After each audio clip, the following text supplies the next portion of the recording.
मैंने पुनर्जन्म लेने के बाद सबसे पहला काम पागलों की तरह पढ़ाई छोड़कर अपनी बॉडी को ट्रेन करना शुरू किया। यहाँ तक कि टीचर्स की फेल करने की चेतावनी और मेरी गर्लफ्रेंड लियू रोयान के ब्रेकअप का भी मुझ पर कोई असर नहीं हुआ, क्योंकि मैं जानता था कि सिर्फ 1 महीने बाद पूरी दुनिया में अलग अलग डेविल फ्रूट्स उगने वाले हैं। उस समय जो भी डेविल फ्रूट हासिल करेगा उसे असाधारण शक्तियां मिलेंगी। पिछले जन्म में मुझे भी एक असाधारण शक्ति मिली थी, लेकिन मेरी फ्रूट एबिलिटी कमजोर थी और मेरी फिजिकल फिटनेस भी ज्यादा अच्छी नहीं थी, इसलिए मैं ज़ॉम्बी होर्ड में बुरी तरह मारा गया। अब जबकि मुझे दूसरा मौका मिला था तो जाहिर है कि मैं अपने फ्यूचर नॉलेज का पूरा फायदा उठाने वाला था और हर उस चीज को पकड़ने वाला था जिसे इस्तेमाल किया जा सके। मेरी जानकारी के मुताबिक पास ही एक डेविल फ्रूट मौजूद था, स्कूल के बगल वाली फलों की दुकान में। उस दुकान का नाम भी बड़ा अजीब था, गाइड यू टू ब्यूटीफुल। लेकिन मुझे यह नहीं पता था कि वह डेविल फ्रूट आखिर किस दिन प्रकट होगा, इसलिए मैं हर दिन उस दुकान पर कुछ फल खरीदने जाता और साथ ही यह भी देखा कि वह डेविल फ्रूट आया है या नहीं। लेकिन आज जब मैं हमेशा की तरह दुकान में घूम रहा था और पाइनएप्पल सेक्शन तक पहुंचा, तभी 2 हरी रंग की छोटी शाखाओं ने अचानक मेरा ध्यान खींच लिया। मैंने ऊपर रखे पाइनएप्पल हटाए और उन शाखाओं का असली शरीर मेरी आंखों के सामने आ गया। बिल्कुल सही, यह मेरी यादों वाली उसी डेविल फ्रूट जैसी थी। यही वन पीस दुनिया के 4 एम्परर्स में से काइडो का डेविल फ्रूट था। मैंने तेजी से बिल चुकाया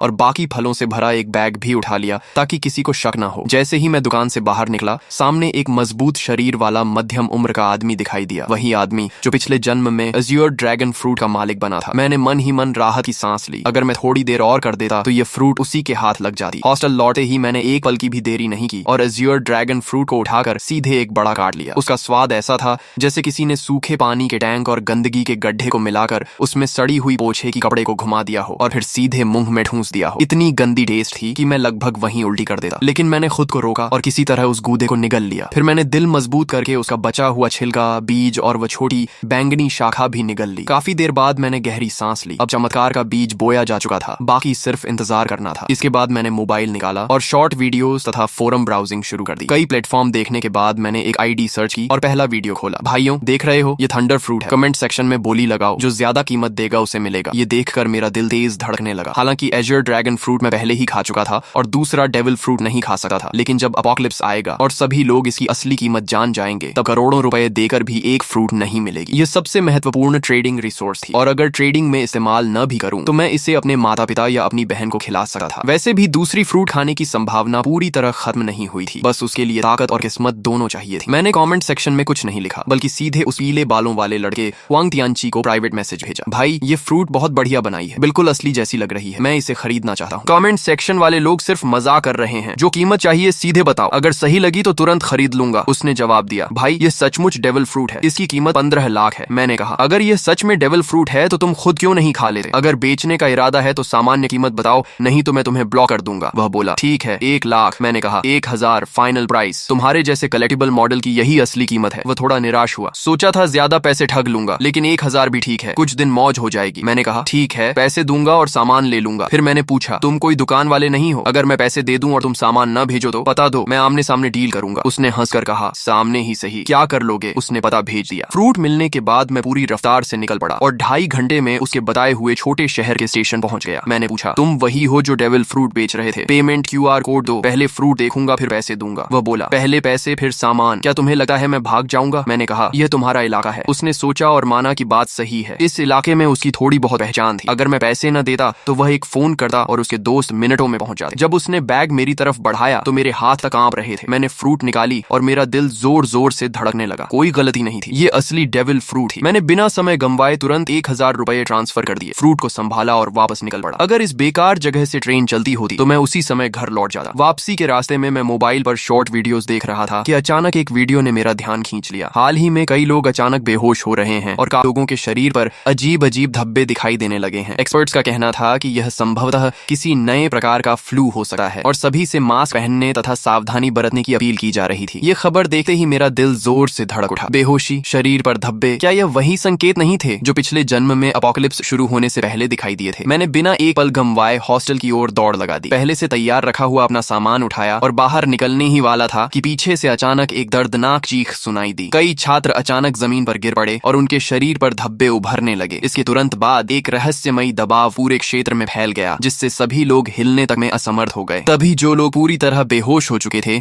वे अचानक झटके से उठ बैठे। उनकी आंखें लाल हो गईं, नाखून लंबे और नुकीले हो गए और वे पागलों की तरह एक एक कमरे से बाहर निकलने लगे। देखते ही देखते पूरे हॉस्टल में अफरा तफरी मच गई और अनगिनत छात्र रोते चिल्लाते बाहर की ओर भागने लगे। लेकिन उसी क्षण मैंने महसूस किया कि मेरे ब्लड लाइन की गहराइयों से एक शक्ति जाग रही है। मेरे शरीर में एज्योर ड्रैगन की शक्ति उभरने लगी। मैंने सिर उठाकर एक गूंजती हुई गर्जना की। मेरी त्वचा पर नीले ड्रैगन स्केल्स उभर आए, सिर पर ड्रैगन हॉर्न्स निकल आए और मेरे हाथ ड्रैगन क्लॉज में बदल गए। मेरा पूरा शरीर हाइब्रिड ड्रैगन फॉर्म में बदलने लगा। गलियारे में मौजूद छात्र मुझे देखकर बुरी तरह डर गए, क्योंकि उनकी नजर में मैं भी उन लोगों की तरह एक मॉन्स्टर बन चुका था। लेकिन इस हाइब्रिड फॉर्म ने मेरी फिजिकल स्ट्रेंथ, डिफेंस, स्पीड और रिकवरी एबिलिटी को कई गुना बढ़ा दिया था। तभी पीछे से 2 ज़ॉम्बीज दहाड़ते हुए मेरी तरफ झपटे। मैंने ड्रैगन क्लॉ घुमाई और उन्हें एक ही वार में दूर फेंक दिया। तभी एक और ज़ॉम्बी दूसरे कमरे से बाहर निकला। मैंने मुंह खोलकर गर्म सांस छोड़ी और अगली ही क्षण आग की लपटों ने उसे राख में बदल दिया। लेकिन सिर्फ इतनी सी फ्लेम ब्रेथ के बाद ही मुझे अपनी स्टैमिना तेजी से घटी हुई महसूस हुई। डेविल फ्रूट की असली ताकत स्टैमिना पर निर्भर करती है। भविष्य में हाकी कितना भी आम क्यों ना हो जाए, आखिरकार खर्च स्टैमिना का ही होता है। अपोकलिप्स के शुरुआती चरण में हर किसी की फिजिकल लिमिट बहुत कम होती है। मैं काइडो जैसी ओनी रेस से नहीं था और न ही उसके जैसा मॉन्स्टर कॉन्स्टिट्यूशन रखता था। इसलिए एज्योर ड्रैगन फ्रूट मिलने के बावजूद मैं उसकी पूरी ताकत नहीं निकाल सकता था। लेकिन मेरे पास इसका समाधान था। मैंने अपना बेसबॉल बैट उठाया। यह खास तौर पर बनवाया गया हैवी रीइंफोर्स्ड बैट था, जो ज़ॉम्बी के सिर कुचलने के लिए बिल्कुल परफेक्ट था। मैंने बैट घुमाया और उस पर बिजली की लहरें दौड़ने लगी। एज्योर ड्रैगन फ्रूट हवा, आग और बिजली तीनों एलिमेंट्स को कंट्रोल कर सकता था। भले ही इसकी ताकत लोजिया फ्रूट्स जितनी ना हो, लेकिन अटैक एनहांस करने के लिए यह काफी थी। मैं गलियारे में ज़ॉम्बीज का सफाया करता हुआ आगे बढ़ता गया और जल्दी ही बाकी छात्रों का ध्यान मेरी तरफ गया। लगातार ज़ॉम्बीज को खत्म करने की वजह से उन्हें भागने और सांस लेने का मौका मिल रहा था। बिजली से घिरा मेरा बेसबॉल बैट सचमुच थंडर बागवा जैसा लग रहा था। लगभग हर ज़ॉम्बी मेरे सामने एक ही वार में खत्म हो रहा था। लेकिन मैं इस कत्लेआम के रोमांच में नहीं डूबा। लड़ते हुए मैं तेजी से नीचे की ओर बढ़ता रहा। मेरा पहला लक्ष्य था किसी भी कीमत पर घर पहुंचना, ताकि इस जन्म में मेरे माता पिता और मेरी छोटी बहन को फिर कभी अपमान और अत्याचार न सहना पड़े। दूसरा लक्ष्य था जितनी जल्दी हो सके 100 ज़ॉम्बीज मारना, क्योंकि जो व्यक्ति अकेले 100 ज़ॉम्बीज खत्म करता उसके लिए डिवाइन स्पेस खुल जाती थी। वहां से मैं 3 कलर हाकी की ट्रेनिंग मेथड प्राप्त कर सकता था और अपनी ताकत तेजी से बढ़ा सकता था। एज्योर ड्रैगन उड़ सकता था, लेकिन मेरी मौजूदा स्टैमिना इतनी नहीं थी कि मैं उड़कर घर पहुंच सकूं। इसलिए मैं लोहे के बैट को घुमाते हुए एज्योर ड्रैगन वॉर गॉड की तरह आगे बढ़ता गया। मेरे पीछे बड़ी संख्या में छात्र जमा हो गए जो मेरे पीछे पीछे निकलना चाहते थे, लेकिन उन्हें नहीं पता था कि अपोकलिप्स में कहीं भी सेफ प्लेस नहीं होती। कई बार हॉस्टल का दरवाजा बंद करके अंदर छिपे रहना ज्यादा समय तक जिंदा रख सकता था। जब मैं हॉस्टल से बाहर निकला तो नीचे का दृश्य देखकर मेरी आंखें सिकुड़ गईं। यह स्कूल कभी एक मास ग्रेवयार्ड हुआ करता था। कैंपस में यह अफवाह मशहूर थी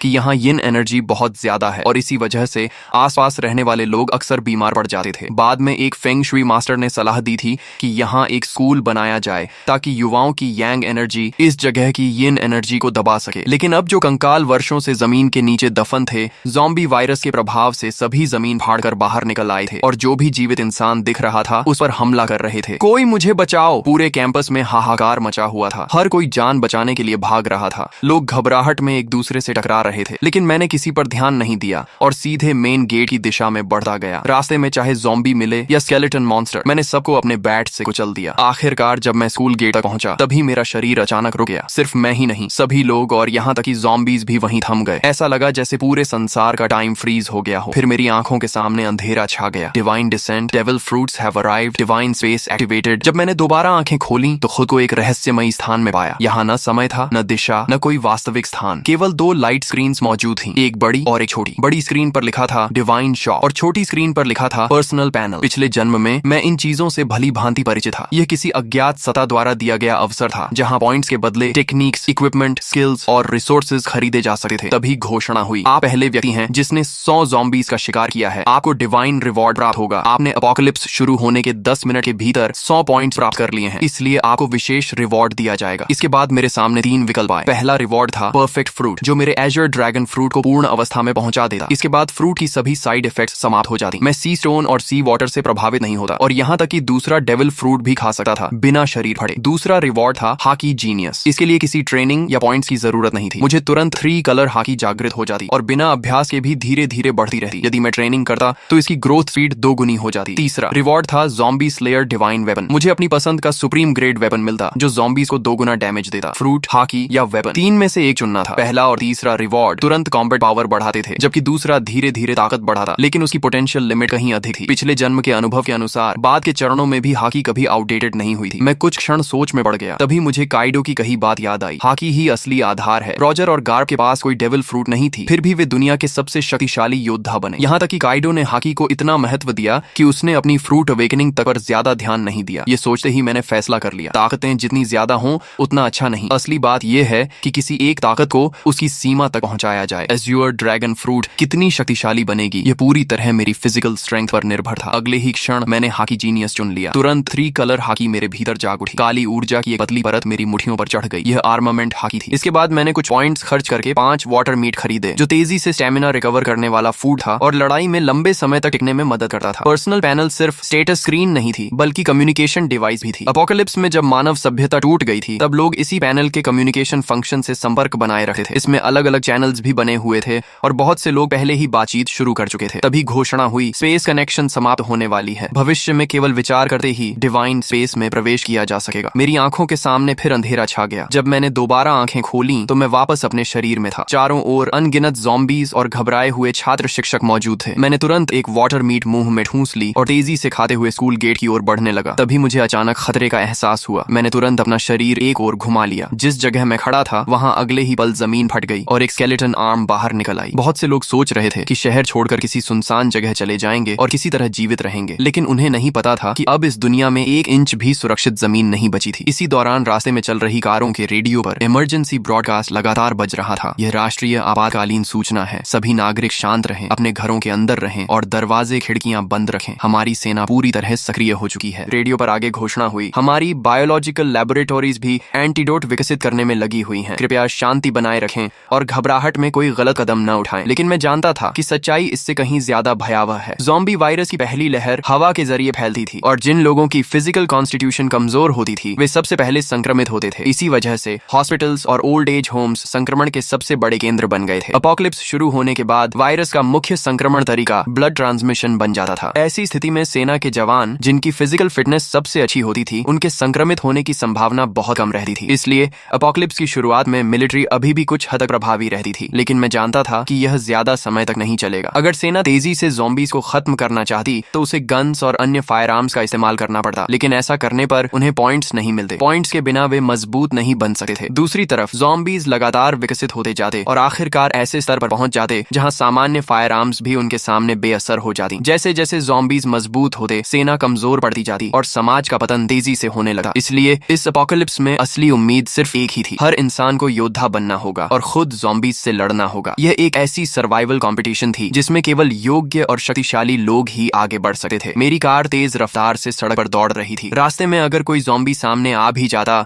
तो मैं ब्रेक लगाने की बजाय उसे सीधा टक्कर मारकर आगे निकल जाता। तभी अचानक मेरा फोन बज उठा। कॉल उठाते ही दूसरी तरफ से मेरी छोटी बहन की घबराई हुई आवाज सुनाई दी, भैया आप कहाँ हो? बाहर बहुत सारे ज़ॉम्बीज हैं, बहुत डर लग रहा है। मैंने तुरंत पूछा, मैं ठीक हूँ, तुम कैसी हो? मम्मी पापा ठीक है ना? उसने राहत की सांस लेते हुए कहा, मम्मी ने आपकी बात मानकर पहले ही छुट्टी ले ली थी और मुझे स्कूल से घर ले आई थी। पापा अभी हॉस्पिटल में हैं। उन्होंने कहा है कि उन्होंने ऑफिस लॉक कर लिया है और फिलहाल सुरक्षित हैं। भैया आप तो सचमुच भविष्यवक्ता निकले। अगर आपने मम्मी को जबरदस्ती छुट्टी लेने के लिए न कहा होता तो शायद हम अभी बाहर ही मर चुके होते। पिछले 1 महीने से मेरी बहन औचिंग बहुत हैरान थी, क्योंकि मैं हर दिन बड़ी मात्रा में डेली नेसेसिटीज घर भेज रहा था। जब भी परिवार पूछता कि इतना सामान क्यों जमा कर रहा हूँ, मैं कोई जवाब नहीं देता था। उन्हें यह भी नहीं पता था कि मेरे पास इतना पैसा आया कहाँ से। असल में मेरे पास कोई पैसा नहीं था। सिर्फ 1 महीने में इतना कमाना भी असंभव था। लेकिन जब अपोकलिप्स आने ही वाला था तो मुझे कर्ज लेने से डरने की क्या जरूरत थी। मैंने लगभग हर ऑनलाइन प्लेटफॉर्म से लोन ले लिया था। अगर माता पिता को समझाने की समस्या न होती तो शायद मैं घर तक गिरवी रख देता। हालांकि डिवाइन स्पेस के मौजूद होने के कारण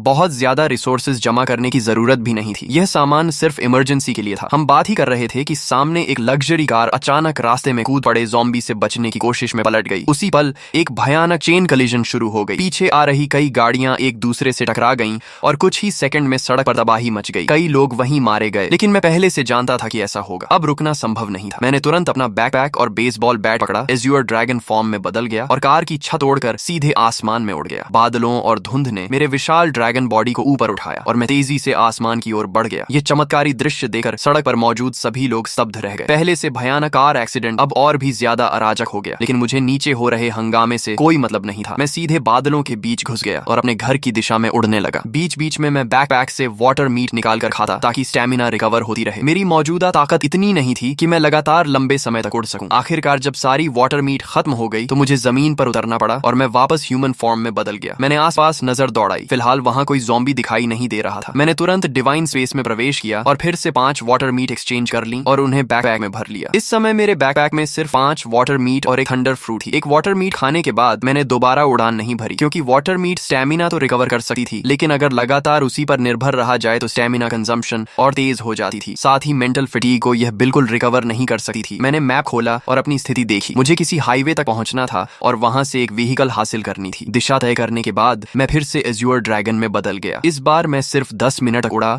और जल्द ही नीचे एक हाईवे दिखाई देने लगी, जहां अनगिनत व्हीकल्स तेज रफ्तार से दौड़ रही थी। मेरा लक्ष्य था कोई मजबूत ऑफ रोड एसयूवी ढूंढना। नीचे सड़क पर मौजूद कई लोगों ने आसमान में उड़ते एज्योर ड्रैगन को देख लिया था। तुरंत लोगों ने अपने फोन्स निकालकर वीडियो बनाना शुरू कर दिया और उसे डिवाइन स्पेस के कम्युनिकेशन चैनल पर अपलोड कर दिया। दोस्तों, मैंने ड्रैगन देखा है, बहुत बड़ा एज्योर ड्रैगन, कम से कम 10 मीटर लंबा होगा, किसी ने लिखा। दूसरे ने जवाब दिया, ये जरूर काइडो का एज्योर ड्रैगन फ्रूट होगा। पता नहीं किस लकी आदमी को इतनी ताकतवर मिथिकल बीस्ट फ्रूट मिल गई। तभी किसी और ने लिखा, मुझे भी कभी थंडर फ्रूट मिली थी, लेकिन मैंने उसे नकली समझकर बेच दिया। ये मैसेज लिखने वाला वही पीले बालों वाला हुआंग तियंची था। उसे अब पछतावे से खुद को मार लेने का मन कर रहा था। आखिर उसने असली थंडर फ्रूट सिर्फ 1000 रुपए में बेच दी थी। जीजू से यूजो जाने वाले हाईवे के ऊपर उड़ते हुए मैं आखिरकार एक बेहद मजबूत दिखने वाली ऑफ रोड एसयूवी पर नजर टिकाने ही वाला था। मैं नीचे उतरकर राइड लेने की तैयारी कर रहा था कि तभी मेरी नजर सड़क किनारे खड़े एक विशाल पेड़ पर पड़ी। वहां किसी चीज की हल्की लेकिन रहस्यमयी चमक टिमटिमा रही थी। मैंने पहले ही अनुमान लगाया था कि दुनिया में प्रकट होने वाले अधिकांश डेविल फ्रूट्स जोन टाइप के होंगे। हालांकि मिथिकल बीस्ट फ्रूट्स भी उतने दुर्लभ नहीं थे जितना लोग सोचते थे। आखिर दुनिया की हर संस्कृति और हर सभ्यता में अनगिनत मिथिकल क्रीचर्स, डिवाइन बीस्ट्स और डीमोनिक मॉन्स्टर्स मौजूद थे। उन सभी के आधार पर नई मिथिकल बीस्ट फ्रूट्स जन्म लेने वाली थी। लेकिन भले ही मिथिकल फ्रूट्स की संख्या बढ़ जाए, फिर भी वे सबसे शक्तिशाली फ्रूट्स में गिनी जाती थी। मैंने अपने ड्रैगन क्लॉ से उस चमकती हुई फ्रूट को तोड़ा और उसे पीछे लटके बड़े बैकपैक में रख लिया। जब मेरे पॉइंट्स 1000 तक पहुंच जाएंगे, तब डिवाइन स्पेस में एक नया फंक्शन अनलॉक होगा, डेविल फ्रूट आइडेंटिफिकेशन। उसकी मदद से मैं किसी भी फ्रूट की एबिलिटी पहले से जान सकता था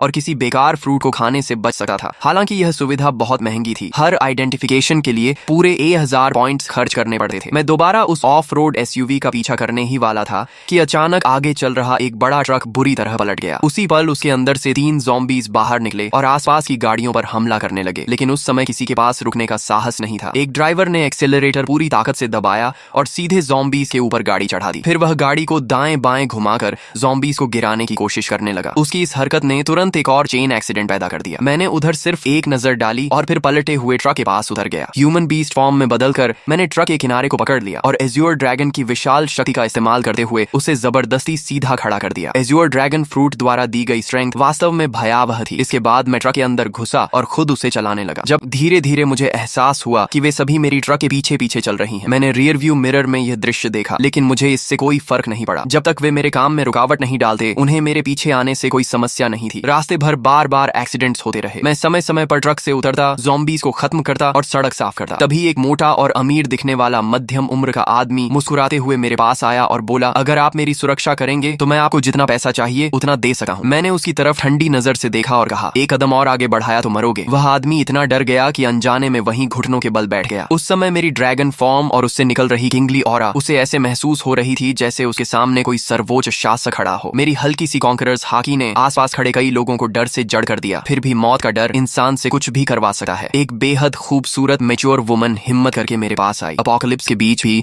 उसने खुद को बेहद आकर्षक तरीके से सजाया हुआ था। उसने मुस्कुराते हुए कहा, हैंडसम, क्या आप मुझे अपने साथ ले जा सकते हैं? आप मेरे साथ जो चाहें कर सकते हैं। मैंने बिना भाव बदले सिर्फ एक शब्द कहा, दफा हो जाओ। मैं अभी अपनी ड्रैगन एबिलिटी हटाकर ट्रक में चढ़ने ही वाला था कि तभी एक लंबा चौड़ा ताकतवर आदमी तेजी से मेरी तरफ आया। उसने देखा कि मैं रुकने वाला नहीं हूँ तो जल्दी जल्दी बोला, सर, मैंने भी बहुत सारी अपोकलिप्स नॉवेल्स पढ़ी हैं। आप इतने शक्तिशाली हैं, लेकिन क्या आपको बेस बिल्ड करने के लिए लोगों की जरूरत नहीं पड़ेगी? मेरा नाम लिन कुई है। मेरे पास कोई खास टैलेंट नहीं है, लेकिन ताकत बहुत है। मैं एक कॉम्बैट कोच हूँ और निश्चित रूप से आपके काम आ सकता हूँ। मैं रुक गया और उसकी तरफ देखने लगा। थोड़ी पर हाथ रखकर कुछ देर सोचता रहा। उसकी बात गलत नहीं थी। सिविलाइजेशन और सोशल ऑर्डर जल्द ही पूरी तरह खत्म होने वाले थे। अगर मुझे अपोकलिप्स में लंबे समय तक जीवित रहना था तो मुझे अपना खुद का सेफ बेस बनाना पड़ेगा। ज़ॉम्बीज की ग्रोथ स्पीड बहुत तेज थी। अकेले मेरे लिए हर समय अपने परिवार की रक्षा करना मुश्किल था। जब लिन कुई ने देखा कि मैं सोच रहा हूँ तो उसके चेहरे पर खुशी छा गई। उसने बिना देर किए अपना सामान, अपनी कार और बाकी सब कुछ वहीं छोड़ दिया। उसे डर था कि अगर उसने एक पल भी देरी की तो मैं उसे छोड़कर चला जाऊंगा। वह इतना सावधान था कि फ्रंट सीट पर बैठने की हिम्मत भी नहीं कर सका। अपनी फिजिकल फिटनेस का इस्तेमाल करते हुए सीधे ट्रक के पीछे वाले कार्गो एरिया में चढ़ गया। लिन कुई की सफलता देखकर बाकी लोगों को भी उम्मीद नजर आने लगी। उन्हें लगा कि मैं पूरी तरह निर्दयी नहीं हूँ। तभी वह अमीर मध्यम उम्र का आदमी फिर कुछ कहने ही वाला था कि मैंने उसे बीच में रोक दिया। अगर मैं लोगों को भर्ती भी करूंगा तो किसी को सिर्फ उसके शब्दों पर नहीं चुनूंगा। शुरुआती चरण में एक आदमी ही काफी है और उसकी लॉयल्टी भी अभी साबित नहीं हुई है, उसे समय के साथ परखा जाएगा। तभी वह खूबसूरत महिला फिर आगे आई और दृढ़ आवाज में बोली, कृपया मुझे एक मौका दीजिए। मेरी क्षमता और मेरी जान दोनों आपके लक्ष्य पूरे करने के लिए समर्पित रहेंगी। उसकी आंखों में झलकता दृढ़ निश्चय देकर मुझे एहसास हुआ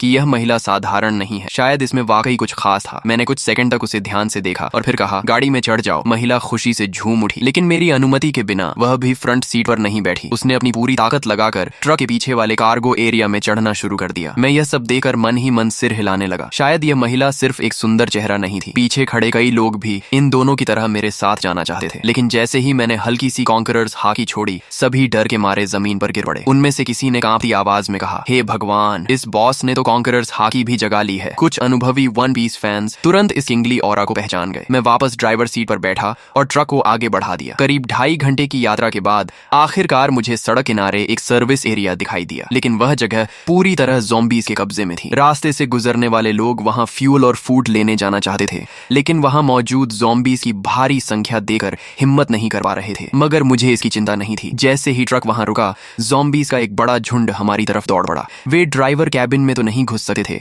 इसलिए ट्रक के पीछे चढ़कर लिन कुई और उस महिला पर हमला करने की कोशिश करने लगे। दोनों डरकर कार्गो एरिया के अंदर दुबक गए और सिर तक बाहर निकालने की हिम्मत नहीं कर पाए। मैं ट्रक से उतरा, ह्यूमन बीस्ट फॉर्म में बदला और बेसबॉल बैट घुमाते हुए कुछ ही सेकंड में ट्रक पर चढ़ रहे कई ज़ॉम्बीज़ के सिर कुचल दिए। तभी मुझे एहसास हुआ कि पीछे पीछे आ रहा पूरा व्हीकल कॉन्वॉय भी इस सर्विस एरिया तक पहुंच चुका था। वे लोग चाहते थे कि मैं ज़ॉम्बीज़ को खत्म कर दूं ताकि वे आराम से फ्यूल और सप्लाईज ले सकें। लेकिन जैसे ही उनकी गाड़ियां वहां पहुंची, अगले ही पल ज़ॉम्बीज़ का विशाल झुंड उन गाड़ियों की ओर टूट पड़ा और मजबूर होकर वह पूरा व्हीकल कॉन्वॉय सर्विस एरिया छोड़कर आगे निकल गया। उधर मैं एक एक वार में ज़ॉम्बीज़ को खत्म करता गया और कुछ ही देर में पूरे सर्विस एरिया को साफ कर दिया। सिर्फ एक ज़ॉम्बी मैंने लिनकुई के लिए छोड़ी ताकि वह प्रैक्टिस कर सके। आखिर वह एक कॉम्बैट कोच था, इसलिए उसकी स्ट्रेंथ, स्पीड और कॉम्बैट रिफ्लेक्सेस वाकई अच्छे थे। जब तक मैं फ्यूल भरकर लौटा, तब तक उसने भी उस ज़ॉम्बी को सफलतापूर्वक मार गिराया था। सप्लाईज इकट्ठा करने के बाद मैंने आखिरकार उस छिपाव पहने खूबसूरत महिला का नाम पूछा। हालांकि वह दिखने में पतली दुबली थी और पहली नजर में ज्यादा उपयोगी नहीं लगती थी, लेकिन जब से वह मेरी ट्रक पर चढ़ी थी, उसने खुद को काफी अच्छा साबित किया था। ज़ॉम्बीज़ के ट्रक पर चढ़ने के दौरान भी उसने चीख पुकार नहीं मचाई थी। इससे मेरे मन में उसके लिए सम्मान थोड़ा और बढ़ गया। जैसे ही मैंने उसका नाम पूछा, उसने तुरंत जवाब दिया, मेरा नाम लियू मेंग कियन है। मैंने कहा, अब से फ्रंट सीट पर बैठो, ट्रक के कार्गो एरिया में चढ़ने की जरूरत नहीं है। ये सुनते ही उसने सिर झुकाकर कहा, जी मास्टर। उसके मुंह से निकला यह संबोधन मुझे फिर से चौंका गया। उसने मेरा नाम तक नहीं पूछा और सीधे मुझे मास्टर कहकर संबोधित करने लगी। जो व्यक्ति अपना ईगो और प्राइड छोड़ सकता है, वही एपोकलिप्स जैसी दुनिया में ज्यादा समय तक जीवित रह सकता है। थोड़ी देर बाद हम फिर से यात्रा पर निकल पड़े। रास्ते में मुझे एक बार फिर मेरी बहन आओ चिंग का फोन आया। भैया आप कहाँ हो? पापा हॉस्पिटल के ऑफिस में फंसे हुए हैं। मैंने सुना है हॉस्पिटल में सबसे ज्यादा ज़ॉम्बीज़ हैं। पापा के पास खाना पानी भी नहीं है। मुझे बहुत डर लग रहा है कि उन्हें कुछ हो न जाए। उसकी आवाज रोने जैसी हो गई थी। फोन के दूसरी तरफ मेरी माँ की आवाज भी सुनाई दी। हाउ हाउ, तुम्हारे स्कूल का क्या हाल है? तुम अपना ध्यान रखना, हम तुम्हें बचाने का कोई रास्ता ढूंढ लेंगे। मैंने कहा, माँ चिंता मत करो, मुझे काइडो का एजर ड्रैगन फ्रूट मिल गया है। डेविल फ्रूट का नाम सुनते ही आओ चिंग का डर काफी कम हो गया। हम भाई बहन पूरे 1 घंटे तक फोन पर बातें करते रहे। कॉल खत्म होने के बाद मैंने तुरंत अपने पिता को फोन किया। मैंने उन्हें बताया कि मैं अब एबिलिटी यूजर बन चुका हूँ और जल्द ही हॉस्पिटल पहुंचकर उन्हें बचा लूंगा। मैंने उन्हें सख्त हिदायत दी कि ऑफिस के अंदर छिपे रहें और बाहर निकलने की कोशिश न करें। दूसरी तरफ ऑफिस में फंसे एओ हाई भूख, प्यास और लगातार दरवाजा पीटे ज़ॉम्बीज़ की वजह से बेहद परेशान थे। वह आधी नींद और आधी बेहोशी की हालत में थे कि तभी मेरा फोन आया। मेरा नाम देखते ही उनमें जान आ गई। जब मैंने उन्हें वीडियो कॉल की और उन्होंने मुझे ड्रैगन ह्यूमन फॉर्म में ज़ॉम्बीज़ का सफाया करते देखा, तब जाकर उनके दिल को सुकून मिला। उन्होंने मुझे अपने ऑफिस का रास्ता बताया। मैं तेजी से हॉस्पिटल के एक कोने में बने ऑफिस तक पहुंच गया। वहां 12 ज़ॉम्बीज़ लगातार दरवाजा तोड़ने की कोशिश कर रहे थे। दरवाजे में कई बड़े छेद भी हो चुके थे। अगर अंदर से टेबल्स और चेयर्स लगाकर उसे ब्लॉक न किया गया होता तो ज़ॉम्बीज़ कब के अंदर घुसकर पापा को टुकड़े टुकड़े कर चुके होते। मैंने बेसबॉल बैट घुमाई और कुछ ही सेकंड में उन सभी ज़ॉम्बीज़ के सिर तोड़ डाले। फिर एक जोरदार किक मारकर ऑफिस का दरवाजा खोल दिया। अंदर मौजूद पापा की हालत जरूर खराब थी, लेकिन वे पूरी तरह सुरक्षित थे। मेरे लिए यही सबसे बड़ी खुशखबरी थी। एओ हाई वाटर मीट खाते हुए बोले, तो ये वही डेविल फ्रूट एबिलिटी है जिसके बारे में तुम और आओ चिंग बात कर रहे थे। ऑफिस में फंसे रहने के दौरान उन्होंने डिवाइन स्पेस के कम्युनिकेशन चैनल्स में बहुत सारे वीडियोस और डिस्कशंस देख लिए थे, इसलिए उन्हें वन पीस और डेविल फ्रूट्स के बारे में कुछ जानकारी हो गई थी। मैं हंस पड़ा और एक और अंदर घुसे ज़ॉम्बी का सिर बैट से कुचलते हुए बोला, कैसा लगा आपका बेटा? कूल है ना? आओ हाई मुस्कुराकर बोले, बहुत कूल है बदमाश। अपोकलिप्स शुरू होने के बाद उन्होंने अपनी आंखों से अनगिनत लोगों को ज़ॉम्बीज़ के हाथों मरते देखा था। ऐसे में उनका पूरा परिवार अभी तक सुरक्षित था। यही उनके लिए सबसे बड़ी खुशी थी। हॉस्पिटल से बाहर निकलते समय मैंने देखा कि कई कई बिल्डिंग्स के दरवाजों और खिड़कियों के पीछे लोग छिपे हुए बाहर झांक रहे थे। जब उन्होंने एओ हाई को एक ड्रैगन मैन के साथ जाते देखा और यह भी देखा कि वह ड्रैगन मैन कितनी आसानी से ज़ॉम्बीज़ को मार रहा है, तो कई लोग मदद के लिए चिल्लाने लगे, ओल्ड हाई, हमें भी बचा लो। आओ हाई के चेहरे पर दया की झलक दिखाई दी। उन्होंने कहा, हाओ, इन्हें भी बचा लो, ये सब मेरे कॉलीग्स हैं, बहुत बेचारे हैं। मैंने ठंडे स्वर में जवाब दिया, बचाकर क्या करूंगा? क्या मैं इन्हें एक एक करके इनके घर भी छोड़ूंगा? और अगर घर पहुंच भी गए तो क्या वे निश्चित रूप से जिंदा रह पाएंगे? मैंने उनकी पुकारों को अनसुना किया और पापा को लेकर आगे बढ़ गया। रास्ते में हम उस कमरे के पास पहुंचे जहां लिन कुई और लियू मेंकियन छिपे हुए थे। मैंने दरवाजे पर हमला कर रहे ज़ॉम्बीज़ को खत्म किया और फिर एक बार में दरवाजा तोड़ दिया। मुझे देखकर दोनों तुरंत बाहर आ गए और एक साथ बोले, मास्टर। ये सुनकर आओ हाई की आंखें फैल गईं। एक तरफ मांसपेशियों से भरा विशाल आदमी और दूसरी तरफ एक बेहद खूबसूरत महिला, दोनों मेरे सामने इतनी इज्जत से झुके हुए थे। खासकर लियू मेंकियन द्वारा मुझे मास्टर कहना उन्हें और भी अजीब लग रहा था। उनके चेहरे पर साफ लिखा था, हे भगवान, मेरा बेटा आखिर बाहर क्या क्या कर रहा है। यहाँ तक कि मेरी 2 जन्मों की मोटी चमड़ी भी थोड़ा गर्म हो गई। मैंने सामान्य बने रहने की कोशिश करते हुए कहा, ये दोनों रास्ते में मिले छोटे भाई बहन जैसे हैं। लेकिन आओ हाई की आंखें साफ कह रही थीं कि उन्हें मेरी बात पर जरा भी विश्वास नहीं हुआ। मैं और कुछ समझाने की बजाय चुप हो गया। हम सभी ट्रक तक पहुंचे। मैंने पापा को फ्रंट सीट पर बैठाया और लियू मेंकियन को फिर से कार्गो एरिया में भेज दिया। जब हम घर पहुंचे तो मेरी बहन आओ चिंग ने लियू मेंकियन को देखते ही आश्चर्य से मुंह खोल दिया। वाह, कितनी सुंदर महिला है। और अभी इसने भैया को क्या कहा, मास्टर? फिर उसने लिन कुई की तरफ देखा। और ये मसल मॉन्स्टर कौन है? अगर कोई कह दे कि यह स्पेशल फोर्सेस का सैनिक है तो भी मैं मान लूंगी। और ये भी भैया को बॉस कह रहा है। इस समय लियू मेंकियन एक परफेक्ट मेड की तरह दोनों हाथ पेट के सामने जोड़कर शांति से मेरे पीछे खड़ी थी। वहीं लिन कुई काफी असहज महसूस कर रहा था। वह मिलनसार व्यक्ति था, लेकिन यह उसके बॉस का परिवार था, इसलिए उसे समझ नहीं आ रहा था कि कैसे व्यवहार करे। आखिर मेरी माँ लियू यून ने स्थिति संभाली और मुस्कुराते हुए कहा, सबको भूख लगी होगी ना? जैसे ही उन्हें पता चला था कि मैं और पापा लौट रहे हैं, उन्होंने सोना छोड़ दिया और पूरी रात खाना बनाने में लगा दी थी ताकि हम दोनों गरम खाना खा सकें। लेकिन उन्हें यह उम्मीद नहीं थी कि मैं 2 और लोगों को साथ ले आऊंगा, इसलिए खाना थोड़ा कम पड़ रहा था। अच्छी बात यह थी कि मैंने पहले से बहुत सारे कैंड फूड्स जमा कर रखे थे। कुछ कैंस खोलकर माँ ने पूरा बड़ा डिनर तैयार कर दिया। जब मैंने देखा कि लिन कुई और लियू मेंकियन अभी भी किनारे खड़े हैं तो मैंने उन्हें भी खाने के लिए बुलाया। लिन कुई आगे बढ़ने ही वाला था कि लियू मेंकियन बोली, मुझे थोड़ा कैंड फूड दे दीजिए, मैं मास्टर के साथ एक ही टेबल पर नहीं बैठ सकती। ये सुनते ही कमरे में मौजूद सभी लोग स्तब्ध रह गए। आओ चिंग की नजरें मेरे और लियू मेंकियन के चेहरे पर बार बार घूमने लगी। फिर शरारती मुस्कान के साथ बोली, अब मैं समझ गई, इसे फ्लर्टिंग कहते हैं। उसकी बात पूरी होने से पहले ही मैंने उसके सिर पर हल्का सा नॉक मार दिया। वह दर्द से आंखों में आंसू भरकर मेरा हाथ पकड़कर काटने लगी। डिनर खत्म होने के बाद मैंने बैकपैक से 2 डेविल फ्रूट्स निकाली। मेरे पास अभी 2 डेविल फ्रूट्स हैं, एक थंडर फ्रूट है और दूसरी की एबिलिटी अभी पता नहीं है। तुम लोग इनमें से खा लो। यह सुनकर लिन कुई और लियू मेंकियन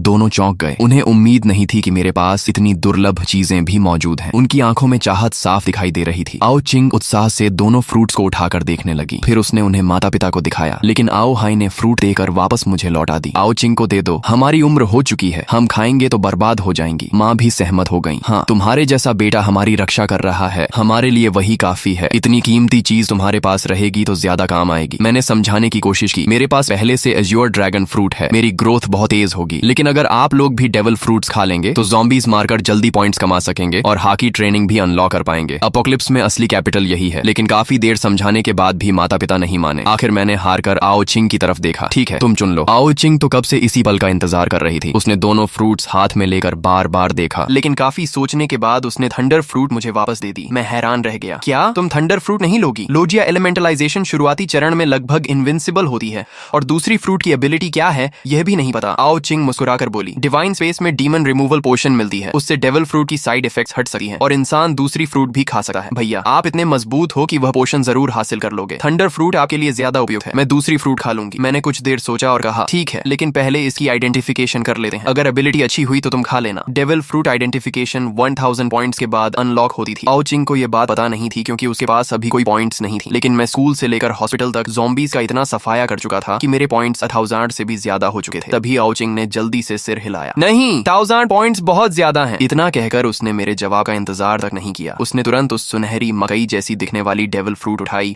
और एक बड़ा टुकड़ा काटकर निगल लिया। ये देखकर मैं घबरा गया। मुझे बिल्कुल उम्मीद नहीं थी कि वह सीधे फ्रूट खा लेगी। अगर यह कोई कमजोर एबिलिटी निकली तो बाद में पछताने का भी मौका नहीं मिलेगा। लेकिन अब बहुत देर हो चुकी थी। आओ चिंग फ्रूट का गूदा निगल चुकी थी। मैं केवल मन ही मन प्रार्थना कर सकता था कि उसे कोई शक्तिशाली एबिलिटी मिले। मैं मन ही मन यही प्रार्थना कर रहा था कि यह डेविल फ्रूट कोई शक्तिशाली एबिलिटी दे। कमरे में मौजूद सभी लोग आओ चिंग को घूर रहे थे और उसके शरीर में होने वाले बदलावों पर नजर रखे हुए हुए थे। आओ चिंग खुद भी बेहद घबराई हुई थी। वह अपने शरीर के अंदर दौड़ रही उस रहस्यमयी ऊर्जा को महसूस कर रही थी। जल्द ही वह ऊर्जा उसके पूरे शरीर में फैल गई और उसका शरीर बदलने लगा। अगले ही पल उसका शरीर तेजी से सिकुड़ गया और वह एक हथेली जितनी छोटी, सफेद फर और सुनहरे निशानों वाली चूहे जैसी प्राणी में बदल गई। यह ज़ोअन टाइप है। कमरे में मौजूद सभी लोगों को तुरंत समझ आ गया कि यह एनिमल टाइप फ्रूट है, लेकिन वह छोटा चूहा बिल्कुल साधारण नहीं लग रहा था। उसके शरीर से एक खास तरह की मिस्टिकल ऑरा निकल रही थी, जिससे साफ था कि यह कोई ऑर्डिनरी स्पीसीज नहीं है। मैंने उत्सुकता से पूछा, जल्दी बताओ, ये कौन सी कैटेगरी है? ऑर्डिनरी ज़ोआन, एंशिएंट ज़ोआन या मिथिकल बीस्ट? आओ चिंग ने उत्साह से जवाब दिया, यह मिथिकल बीस्ट है। जैसे ही मैंने मिथिकल बीस्ट सुना, मेरे चेहरे पर खुशी फैल गई। लगता था इस बार आओ चिंग का दांव सफल हो गया था। मिथिकल बीस्ट फ्रूट्स के पास हमेशा कुछ स्पेशल एबिलिटीज होती थी। मैंने तुरंत पूछा, तो इसकी एबिलिटी क्या है? आओ चिंग मुस्कुराई और बोली, देखो। इतना कहकर उसने अचानक नीचे की ओर छलांग लगाई। अगले ही पल उसका पूरा शरीर फर्श के अंदर समा गया। हैरानी की बात यह थी कि जमीन पर कोई गड्ढा नहीं बना, न ही कोई दरार पड़ी। ऐसा लगा जैसे वह सीधे जमीन के अंदर घुस गई हो। कुछ सेकंड बाद वही छोटा चूहा मेरे पीछे से निकल आया और फिर ह्यूमन बीस्ट फॉर्म में बदल गया। उसने गर्व से सीना तान कर कहा, महिलाओं और सज्जनों, मैं आधिकारिक रूप से अपनी डेविल फ्रूट एबिलिटी की घोषणा करती हूँ। मेरी फ्रूट है animal type rat fruit, mythical beast, treasure rat form. फिर उसने उंगली उठाकर कहा, मेरे पास कुल 3 एबिलिटीज हैं। पहली एबिलिटी, मैं किसी भी मिट्टी, पत्थर या अर्थ टाइप ऑब्स्टिकल को पार कर सकती हूँ, चाहे जमीन के अंदर जाना हो या दीवार के आर पार निकलना हो। मेरे लिए यह सिर्फ पानी की एक परत पार करने जैसा है। ये सुनकर हम सब हैरान रह गए, लेकिन आओ चिंग यही नहीं रुकी। उसने आगे कहा, दूसरी एबिलिटी, मेरे पास एक इंडिपेंडेंट ट्रेजर स्पेस है, जिसमें मैं किसी भी नॉन लिविंग ऑब्जेक्ट को स्टोर कर सकती हूँ। इतना कहकर वह कमरे के कोने में रखे मॉप को उठाकर अपने सीने की तरफ ले गई। अगले ही पल उसने उस लंबे मॉप को सीधे अपने शरीर के अंदर धकेल दिया। कमरे में मौजूद सभी लोगों की आंखें फैल गईं। वह लंबा मॉप पूरी तरह उसके शरीर में गायब हो गया। यहाँ तक कि मां लियू यून भी हैरान होकर उसकी तरफ दौड़ी। उन्होंने आओ चिंग के कपड़ों के अंदर हाथ डालकर देखा कि कहीं उसने मॉप छिपाया तो नहीं है, लेकिन वहां कुछ नहीं था। फिर आओ चिंग ने अपना हाथ सीने के पास डाला और उसी मॉप को वापस बाहर निकाल लिया। मेरी सबसे ज्यादा दिलचस्पी दूसरी एबिलिटी में थी। मैंने तुरंत पूछा, इस स्टोरेज स्पेस का साइज कितना है? ये मेरे लिए बेहद महत्वपूर्ण सवाल था। मेरी जानकारी के अनुसार अपोकलिप्स के शुरुआती चरण में किसी भी तरह का स्टोरेज इक्विपमेंट मौजूद नहीं था। बाद में होगा या नहीं, यह भी मुझे नहीं पता था, लेकिन अगर आओ चिंग का स्टोरेज स्पेस बड़ा निकला तो वह हमारे लिए अनमोल साबित हो सकता था। आओ चिंग ने जवाब दिया, अभी इसका साइज सिर्फ 10 क्यूबिक मीटर्स है, लेकिन जैसे जैसे मैं फ्रूट को डेवलप करूंगी, ये स्पेस लगातार बड़ा होता जाएगा। ये सुनकर मैं पहले ही काफी प्रभावित था, लेकिन तभी आओ चिंग ने शरारती मुस्कान के साथ कहा, अभी खत्म नहीं हुआ है, मेरी तीसरी एबिलिटी भी है। मैं एक पल के लिए पूरी तरह चौंक गया। सिर्फ अर्थ ट्रैवल और पर्सनल स्टोरेज स्पेस ही पहले से गॉड टियर एबिलिटीज जैसी थी, और अब वह कह रही थी कि उसके पास तीसरी एबिलिटी भी है। मैंने तुरंत पूछा, क्या? आओ चिंग गर्व से बोली, ट्रेजर डिटेक्शन। ये सुनते ही मेरे मुंह से लगभग गाली निकल गई। अर्थ ट्रैवल, स्टोरेज स्पेस और ट्रेजर डिटेक्शन, ये कॉम्बिनेशन तो बिल्कुल चीट एबिलिटी जैसा था। एक पल के लिए मुझे लगा कि मेरी एज्योर ड्रैगन फ्रूट भी इतनी शानदार नहीं है, लेकिन फिर मैंने खुद को याद दिलाया कि एज्योर ड्रैगन फ्रूट की भी अपनी खूबियां थीं। सबसे पहले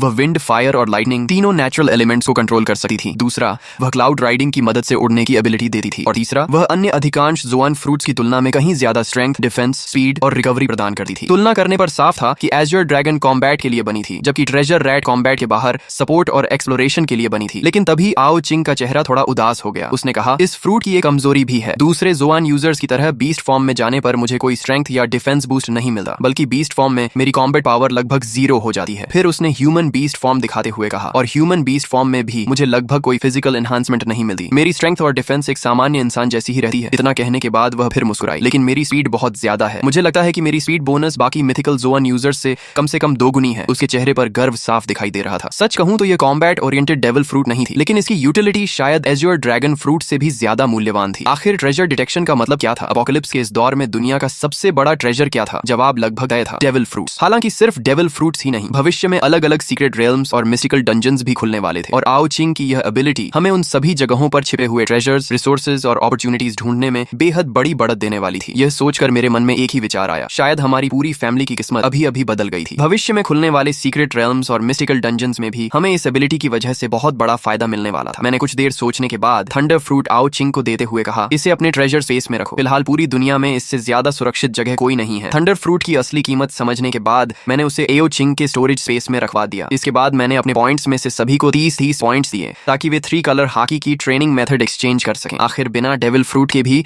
अगर कोई हॉकी को उसकी सीमा तक विकसित कर ले तो वह एक शक्तिशाली योद्धा बन सकता था। वहीं दूसरी तरफ डेविल फ्रूट होने के बावजूद अगर किसी की हॉकी कमजोर हो तो वह अपोकलिप्स में धीरे धीरे पीछे छूट जाता। इसके बाद मैंने डिवाइन स्पेस से सभी के लिए एक साधारण मिलिट्री नाइफ एक्सचेंज की। सारी तैयारी पूरी होने के बाद मैं सभी को लेकर घर से बाहर निकल गया। बिल्डिंग के नीचे अनगिनत ज़ॉम्बीज इधर उधर भटक रहे थे। मैं ड्रैगन ह्यूमन फॉर्म में बदला और एक ज़ॉम्बी को बैट से मारकर जमीन पर गिरा दिया ताकि वह हिल न सके। फिर मैंने अपने पिता से कहा, पापा इस नाइफ से इसे खत्म कीजिए। आओ हाय कुछ क्षण झिनके। आखिर वह ज़ॉम्बी बनने से पहले एक इंसान ही था। उनके लिए किसी इंसान जैसे दिखने वाले प्राणी को मारना आसान नहीं था। तभी आओ चिंग आगे बढ़ी और बोली, भैया पापा को मैं डेमोन्स्ट्रेशन देती हूँ। उसने तुरंत अपनी लॉन्ग नाइफ निकाली और एक ही वार में ज़ॉम्बी का सिर अलग कर दिया। हवा में सड़ी हुई बदबू फैल गई। आओ हाय ने नाक सिकोड़ ली, लेकिन एक डॉक्टर होने की वजह से वह ज्यादा नहीं घबराए। मैंने फिर एक और ज़ॉम्बी को पकड़कर जमीन पर गिरा दिया। इस बार लियू मेंकियान खुद आगे आई और उसने ज़ॉम्बी को खत्म कर दिया। दोनों लड़कियों को देखकर आखिर आओ हाय ने भी हिम्मत जुटाई और अपनी पहली ज़ॉम्बी को खुद मार गिराया। उसके बाद मान लियू युन ने भी एक ज़ॉम्बी को खत्म किया। जहां तक लिन कुई की बात थी, वह पहले से ही अकेले एक ज़ॉम्बी से लड़ सकता था। कॉम्बैट कोच होने की वजह से उसकी कॉम्बैट एबिलिटी मेरे परिवार के बाकी लोगों से कहीं बेहतर थी। अब उन सभी के पास हाकी ट्रेनिंग मेथड थी। आर्मामेंट हाकी की असली ट्रेनिंग एक्सट्रीम फिजिकल कंडीशनिंग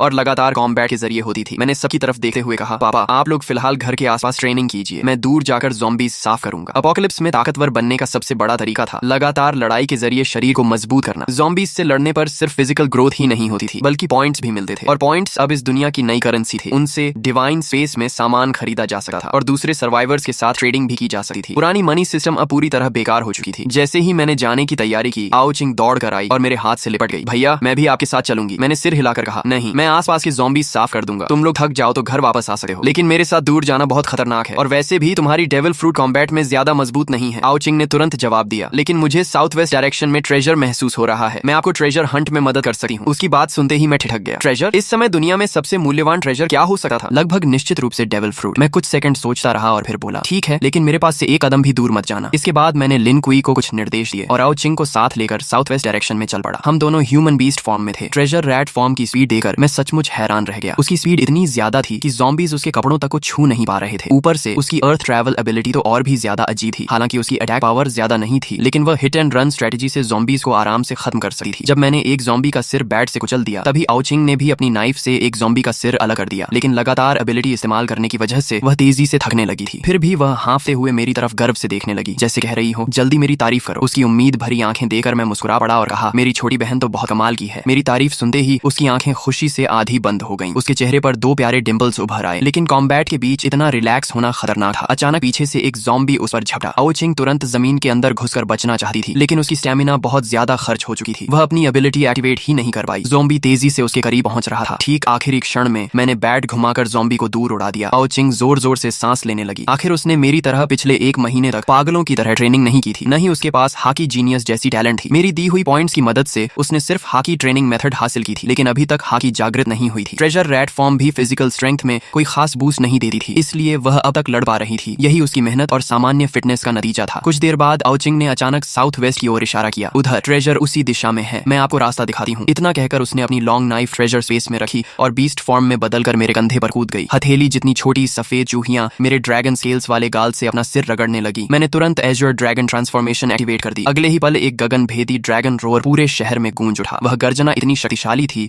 कि आसपास की बिल्डिंग्स में छिपे हुए सभी लोग चौंक गए। लोग खिड़कियों और बैल्कनीज से बाहर झांकने लगे और फिर उन्होंने एक अविश्वसनीय दृश्य देखा। एक विशाल एज्योर ड्रैगन बादलों और धुंध पर कदम रखते हुए आसमान की ओर उड़ रहा था और कुछ ही क्षणों में बादलों के समुद्र के भीतर गायब हो गया। अगर एज्योर ड्रैगन बॉस हमारे बीएन सिटी तक आ ही गए हैं, तो क्या वह पूरे शहर के ज़ॉम्बीज साफ कर देंगे? किसी ने आसमान में उड़ते एज्योर ड्रैगन का वीडियो रिकॉर्ड करके डिवाइन स्पेस के कम्युनिकेशन चैनल पर अपलोड कर दिया। जो लोग ज़ॉम्बीज से लड़ने की हिम्मत नहीं जुटा पा रहे थे, वे अपने घरों में छिपे हुए थे और डिवाइन स्पेस के जरिए दुनिया भर के सर्वाइवर्स से बातचीत कर रहे थे। दूसरी तरफ मैं आओ चिंग के बताए हुए डायरेक्शन में उड़ता हुआ तेजी से आगे बढ़ रहा था। ट्रेजर रेड फॉर्म में बदली आओ चिंग बार बार अपनी छोटी नाक फड़काकर ट्रेजर की दिशा महसूस कर रही थी। जैसे जैसे हम ट्रेजर के करीब पहुंचते गए, उसकी फीलिंग और मजबूत होती गई। जल्द ही हम एक घने जंगल के ऊपर पहुंच गए। मैं आसमान से नीचे उतरा और ह्यूमन बीस्ट फॉर्म में बदल गया। फिर हम दोनों तेजी से जंगल के अंदर दौड़ पड़े। यहाँ इंसान बहुत कम थे और ज़ॉम्बीज भी मुश्किल से 2-4 दिखाई दे रहे थे। रास्ते में मिले ज़ॉम्बीज को मैंने आसानी से खत्म कर दिया। तभी अचानक आओ चिंग जोर से चिल्लाई। एक बड़े पाइन ट्री के नीचे एक बदसूरत और चालाक चेहरे वाला आदमी खड़ा था। उसके हाथ में एक लाल रंग का सितारे के आकार का डेविल फ्रूट था। उसके चेहरे पर पागलों जैसी खुशी थी। वह शहर से जान बचाकर भागा था और सोचा था कि सुनसान जंगल में छिप जाएगा, लेकिन यहाँ उसे डेविल फ्रूट मिल गया था। वह वन पीस का फैन नहीं था, इसलिए फ्रूट को पहचान नहीं पाया, लेकिन डिवाइन स्पेस के फोरम से उसे इतना पता था कि कोई भी डेविल फ्रूट बेहद कीमती ट्रेजर होती है। वह फ्रूट को देखते हुए हंस पड़ा। लगता है किस्मत आखिरकार वांग देफा पर मेहरबान हो गई। इतना कहकर उसने अपने पीले दांतों वाला मुंह खोला और फ्रूट को खाने ही वाला था। मेरा और आओ चिंग का चेहरा तुरंत बदल गया। अब उसे रोकने के लिए हमारे पास समय नहीं था। मैंने बिना सोचे एक गर्म फायर ब्रेथ उसकी तरफ फेंक दी। अगले ही पल वह आदमी आग में घिर गया। मैं और आओ चिंग तुरंत दौड़कर वहां पहुंचे। राख के बीच डेविल फ्रूट बिल्कुल सुरक्षित पड़ी थी। मैंने राहत की सांस ली और उसे उठा लिया। अपोकलिप्स का एक जीवन जीने के बाद मेरे अंदर पहले जैसी दया नहीं बची थी, लेकिन आओ चिंग के चेहरे पर असहजता साफ दिखाई दे रही थी। उसकी परवरिश ऐसी नहीं थी कि वह किसी को मरते हुए देखकर सहज रह सके। मैंने शांत स्वर में कहा, इस दुनिया में ताकत ही नियम है। अगर हमारे पास शक्ति नहीं होती और किसी को हमारे डेविल फ्रूट का पता चल जाता तो हमारा भी यही हाल होता। आओ चिंग ने धीरे से सिर हिलाया। अपोकलिप्स को अभी सिर्फ 2 दिन हुए थे, लेकिन डिवाइन स्पेस के फोरम पर उसने इंसानी लालच और क्रूरता के कई उदाहरण देख लिए थे। वह मेरी बात समझती थी, लेकिन उसके दिल में अभी भी थोड़ा अपराध बोध था। वह चुपचाप मेरा हाथ पकड़कर खड़ी रही। फिर हम दोनों ने उस डेविल फ्रूट को गौर से देखा। वह लाल रंग का हार्ट शेप्ड फ्रूट था, जिस पर काले घुमावदार पैटर्न्स बने हुए थे। वन पीस फैंस होने के कारण हम दोनों ने उसे तुरंत पहचान लिया। ये वन पीस की सबसे कीमती फ्रूट्स में से एक थी। निका फ्रूट की तरह इसकी कीमत भी 50 अरब बेली मानी जाती थी। ये थी ऑप फ्रूट, लॉ की प्रसिद्ध सर्जरी फ्रूट। मेरे पिछले जीवन में इस फ्रूट का यूजर एक बेहद मशहूर और शक्तिशाली व्यक्ति था, लेकिन वह ताकतवर व्यक्ति और ये घटिया आदमी एक दूसरे से बिल्कुल अलग थे। साफ था कि इस आदमी ने फ्रूट खाने के बाद ज्यादा समय तक जीवित नहीं रहा होगा। उसकी मौत के बाद फ्रूट फिर से दुनिया में कहीं और रिस्पॉन हुई होगी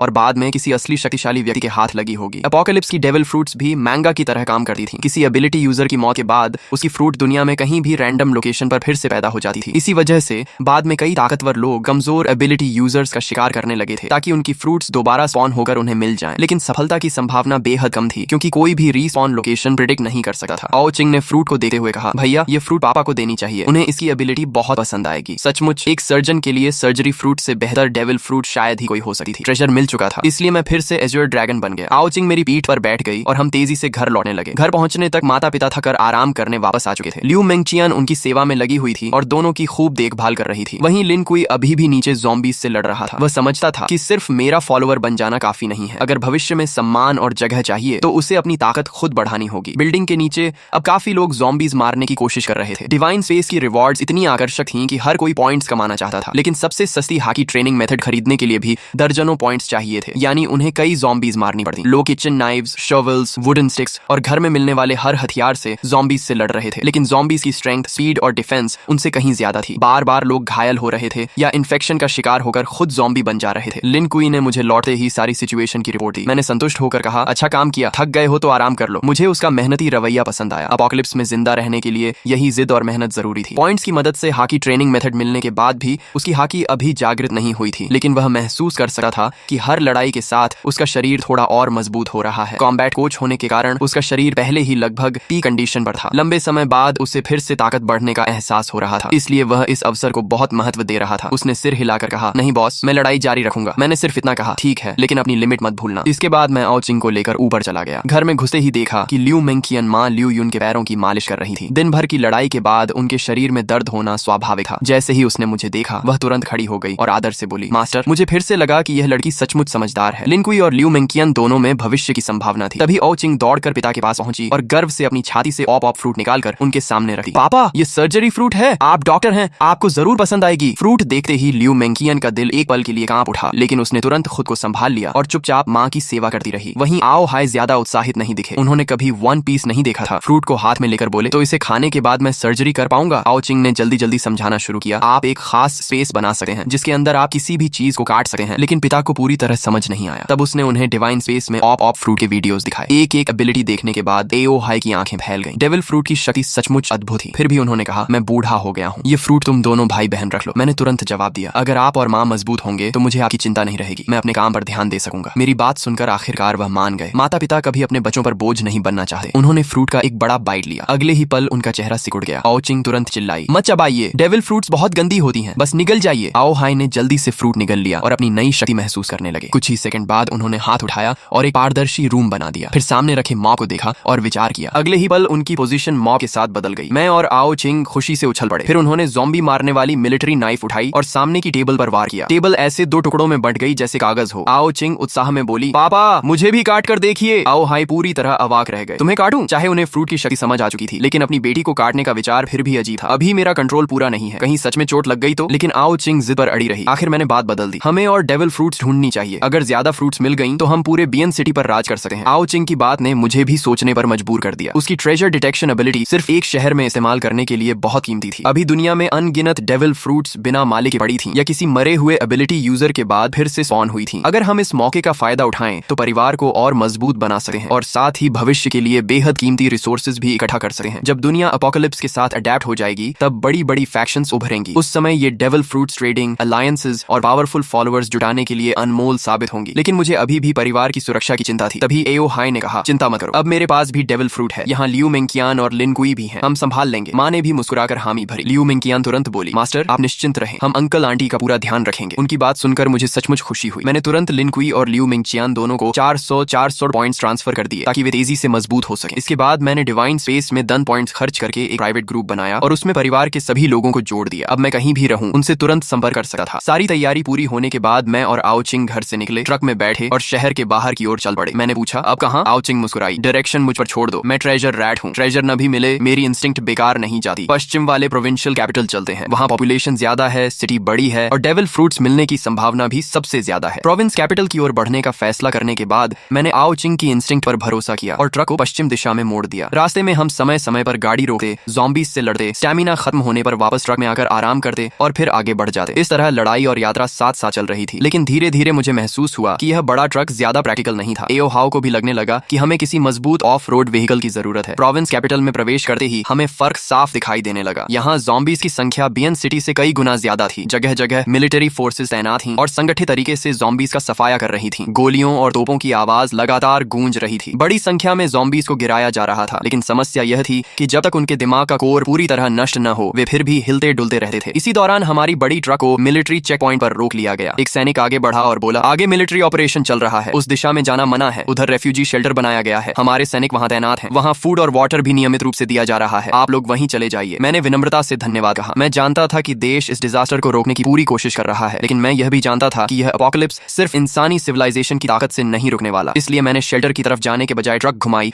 और दूसरा रास्ता पकड़ लिया। फिलहाल हमारे पास दुनिया को बचाने की ताकत नहीं थी। हम वापस एक पुराने क्रॉस रोड तक पहुंचे और फिर उत्तर दिशा में लगभग 7-8 किलोमीटर चलने के बाद दोबारा पश्चिम की ओर मुड़ गए। इस इलाके में मिलिट्री कंट्रोल नहीं था, इसलिए ज़ॉम्बीज अभी भी हर जगह फैले हुए थे। कभी कभी किसी बिल्डिंग के बाहर सर्वाइवर्स ज़ॉम्बीज से लड़ते दिखाई देते। वे किसी तरह कुछ ज़ॉम्बीज मारते, फिर तुरंत बिल्डिंग के अंदर लौट जाते, आराम करते और बाद में फिर बाहर आकर पॉइंट्स कमाने की कोशिश करते। हर कोई एपोकलिप्स में जिंदा रहने के लिए अपनी अपनी पूरी कोशिश कर रहा था। लेकिन उसी दौरान मेरी नजर एक और चीज पर पड़ी जिसने मेरा ध्यान खींच लिया। ये एक शानदार ऑफ रोड व्हीकल थी, सिविलियन वर्जन की आर्मर्ड व्हीकल जैसी मजबूत और भारी। इसमें मिलिट्री टारगेटिंग सिस्टम जैसी सुविधाएं नहीं थी, लेकिन बाकी हर चीज मौजूद थी। ये लगभग वही व्हीकल थी जिसकी मुझे तलाश थी। इस समय एक युवा उस व्हीकल के अंदर छिपा हुआ था। उसने डोर में एक छोटा सा होल बना रखा था और वहीं से एक लंबा स्पीयर बाहर निकालकर ज़ॉम्बीज पर हमला कर रहा था। हालांकि उसके लिए ज़ॉम्बी के सिर पर वार करना आसान नहीं था, लेकिन धीरे धीरे वह कुछ ज़ॉम्बीज मारने में सफल हो जाता था। मैंने अपनी ट्रक उस डोंगफंग मेंगशी व्हीकल के पास रोक दी। फिर मैं और आओचिंग नीचे उतरे। मैं ड्रैगन ह्यूमन फॉर्म में बदल गया और अपनी भारी बेसबॉल बैट घुमाते हुए आगे बढ़ा। ये बैट इतनी उपयोगी थी कि पॉइंट्स होने के बावजूद मैंने अब तक कोई स्पेशल वेपन एक्सचेंज नहीं किया था। दूसरी तरफ व्हीकल के अंदर छिपा युवक घबरा गया। उसने देखा कि उसके पास अचानक एक ट्रक आकर रुकी है। उसके दिल की धड़कन तेज हो गई। हे भगवान, एजर ड्रैगन बॉस, क्या एजर ड्रैगन बॉस भी मेरी गाड़ी लूटने आए हैं? वह अंदर बैठा बैठा तरह तरह की बातें सोचने लगा। लेकिन कुछ ही मिनटों में मैंने आसपास के सभी ज़ॉम्बीज खत्म कर दिए और उसकी व्हीकल की विंडो पर नॉक किया। युवक ने सावधानी से डोर खोला। उसे पता था कि अगर एज्योर ड्रैगन बॉस सच में उसकी व्हीकल चाहते तो उसे रोकने की कोई ताकत उसके पास नहीं थी, इसलिए सहयोग करना ही बेहतर था। मैंने सीधे कहा, एक ट्रक, आधा कंटेनर डीजल और बदले में मुझे तुम्हारी ये व्हीकल चाहिए। युवक कुछ सेकंड तक मुझे घूरता रहा। उसके चेहरे पर हैरानी साफ दिखाई दे रही थी। एक ट्रक और आधा कंटेनर डीजल मेरी मेंगशी के बदले? उसने मन ही मन सोचा कि मैं शायद उसकी व्हीकल सीधे छीन लूंगा, लेकिन मैं तो बाकायदा एक्सचेंज की बात कर रहा था। उसने जल्दी ही हिसाब लगा लिया। वैसे भी व्हीकल बदलने के बाद ट्रक उसके किसी काम की नहीं रहने वाली थी और इतना डीजल वह अकेले इस्तेमाल भी नहीं कर सकता था। लेकिन फिर उसे मेरी असली योजना समझ में आ गई। मैं असल में बहुत कम कीमत देकर एक बेहतरीन व्हीकल लेना चाहता था। अचानक उसने मुस्कुराकर कहा, बॉस, मुझे ट्रक नहीं चाहिए, डीजल भी नहीं चाहिए, मैं आपको व्हीकल फ्री में दे देता हूँ। मैं थोड़ा चौंका। फिर तुम्हें क्या चाहिए? युवक ने बिना झिझक जवाब दिया, बस मुझे अपने साथ ले चलिए। पिछले 2 दिनों में उसने एपोकलिप्स की असली भयावहता देख ली थी। अब उसके सामने एज्योर ड्रैगन जैसा ताकतवर व्यक्ति खड़ा था। अगर अभी उसने इस मौके को गंवा दिया तो शायद फिर कभी ऐसा अवसर नहीं मिलेगा। उसे साफ दिख रहा था कि यह एक ऐसी जांग है जिसे पकड़ना ही होगा। उसकी मोटी चमड़ी देखकर मैं कुछ पल के लिए निरुत्तर रह गया। यह आदमी सचमुच बेशर्म था। मैंने सिर हिलाया और कहा, मुझे अभी कुछ जरूरी काम है, मैं तुम्हें साथ नहीं ले जा सकता। युवक का चेहरा तुरंत उतर गया, लेकिन मैंने आगे कहा, ऐसा करते हैं, मैं तुम्हें 30 पॉइंट्स देता हूँ, इससे तुम 3 colour hockey training method exchange कर सकते हो, बाकी का रास्ता तुम्हें खुद तय करना होगा। युवक की आंखें चमक उठी। बॉस, उसकी आवाज भावुक हो गई। आखिर एपोकलिप्स में शुरुआती 30 पॉइंट्स किसी खजाने से कम नहीं थे। मुझे साथ ले चलो ना, मैंने विल्डरनेस सर्वाइवल सीखी है, मैं बहुत सारे काम कर सकता हूँ, मुझे साथ ले चलो ना, मुझे साथ ले चलो ना। वह एपोकलिप्स एंथुसियास्ट था। उसने खास तौर पर यह मोटी सिविलियन आर्मर्ड व्हीकल बनवाई थी और पूरा सर्वाइवल इक्विपमेंट सेट भी तैयार किया था। देखिए, ये गाड़ी मैंने खुद कस्टम बनवाई है और ये सारे उपकरण भी मैंने ही तैयार किए हैं। मैं सच में बहुत काम आ सकता हूँ, लेकिन मुझे अभी अपने काम करने हैं, इसलिए तुम्हें साथ ले जाना संभव नहीं है। हाँ, मैं तुम्हारे विला के सारे ज़ॉम्बी साफ कर सकता हूँ और तुम्हारे पास जो 30 से ज्यादा पॉइंट्स हैं उनसे तुम हॉकी ट्रेनिंग मेथड खरीद सकते हो और धीरे धीरे खुद भी मजबूत बन सकते हो। भले ही उसका मकसद पूरा नहीं हुआ, लेकिन हॉकी ट्रेनिंग मेथड मिलना भी कम नहीं था। कम से कम अब उसके पास इस एपोकलिप्स में सचमुच जिंदा रहने का सहारा था। मैं और आओचिंग उसके साथ उसके विला में गए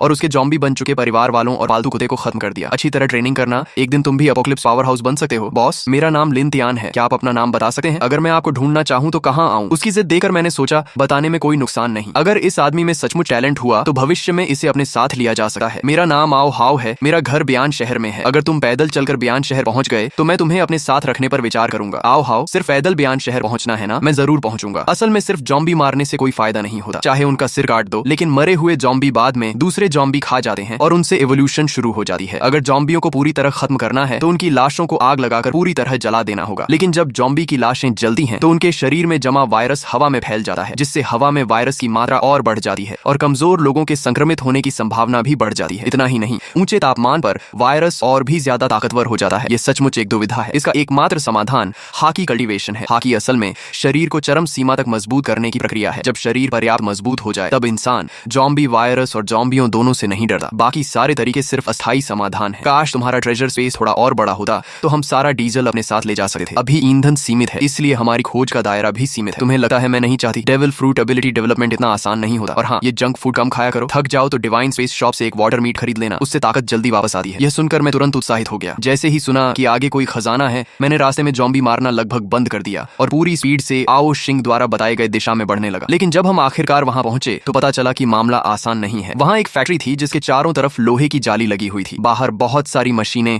और टूटी फूटी मेज कुर्सियां जमा करके बैरिकेड बनाया गया था ताकि जॉम्बी अंदर न घुस सके। बैरिकेड के पीछे लोगों ने फैक्ट्री के औजारों से लंबे डंडों वाले हथियार तैयार किए थे, जिनसे वे बैरिकेड तोड़ने की कोशिश करने वाले जॉम्बियों को मार रहे थे। फैक्ट्री के अंदर भी काफी लोग लगातार गश्त कर रहे थे ताकि कोई जॉम्बी अंदर न घुस पाए। अगर कोई जॉम्बी जाली पर चढ़ने की कोशिश करता तो तुरंत कोई लंबा भाला लेकर उसे नीचे गिरा देता। यह जगह अब एक शुरुआती सेफ बेस बन चुकी थी और इससे साफ था कि यहाँ का नेतृत्व करने वाले लोग साधारण नहीं है। तुम गाड़ी में ही रहना, बाहर बहुत ज्यादा जॉम्बी हैं। ये तुम्हारे ट्रेनिंग के लिए सही जगह नहीं है। भैया, आप भी सावधान रहना। ये लड़का पागल है, देखते जाओ कैसे जॉम्बी इसे फाड़ डालेंगे। हाँ, ये 3 सेकंड भी नहीं टिकेगा। आसपास के सारे जॉम्बी मेरी तरफ आकर्षित हो गए, लेकिन मैंने फिर भी ड्रैगन ट्रांसफॉर्मेशन नहीं की, क्योंकि अब मैं कॉपर स्किन रेल्म तक पहुंच चुका था। मेरी पहले से अच्छी शारीरिक क्षमता और 1 महीने की कठोर ट्रेनिंग ने मुझे बेहद मजबूत आधार दिया था। ऊपर से मेरे पास हाकी जीनियस टैलेंट था, जिससे मैं सीधे हाकी जागृत कर चुका था। साथ ही मेरी ट्रेनिंग स्पीड दोगुनी थी और पैसिव ग्रोथ भी लगातार चल रही थी। इसी वजह से एपोकलिप्स के दूसरे ही दिन मैं कॉपर स्किन रेल्म तक पहुंच गया था। कॉपर स्किन रेल्म का मतलब सचमुच त्वचा का तांबा बन जाना नहीं होता। यह शरीर की बाहरी परत को मजबूत करने का पहला चरण होता है। जब त्वचा मजबूत हो जाती है तो शरीर को लगने वाले झटकों और हमलों का असर काफी कम हो जाता है। इसी के साथ ताकत, रक्षा, गति और रिकवरी भी बढ़ जाती है। एज यूर ड्रैगन फ्रूट मुझे बिना ट्रांसफॉर्म हुए भी अतिरिक्त शारीरिक शक्ति देता था, इसलिए मैं इंसानी रूप में भी आसानी से जॉम्बियों को मार सकता था और बिना क्षमता इस्तेमाल किए लड़ने से हाकी की ग्रोथ और तेज होती थी। उस गाड़ी को मैं पहचानता हूँ, वह डोंगफेंग मेंगशी आर्मर्ड व्हीकल है। वह आदमी आसानी से इस इलाके से निकल सकता था, लेकिन जानबूझकर हमारी बेस के सामने गाड़ी रोकर खड़ा है। जरूर उसकी नजर हमारी बेस पर है। क्या वह हमारी बेस छीनना चाहता है? क्या हमें लाओ झांग को बताना चाहिए? बॉस, बाहर एक बहुत बड़ा एक्सपर्ट आया है। उसने अकेले 100 से ज्यादा जॉम्बी मार दिए हैं और उसकी डोंगफेंग मेंगशी भी हमारी बेस के बाहर खड़ी है। सबको लगता है कि उसकी नजर हमारी बेस पर है। सचमुच बहुत खतरनाक इंसान है। जिस आसानी से वह जॉम्बी मार रहा है,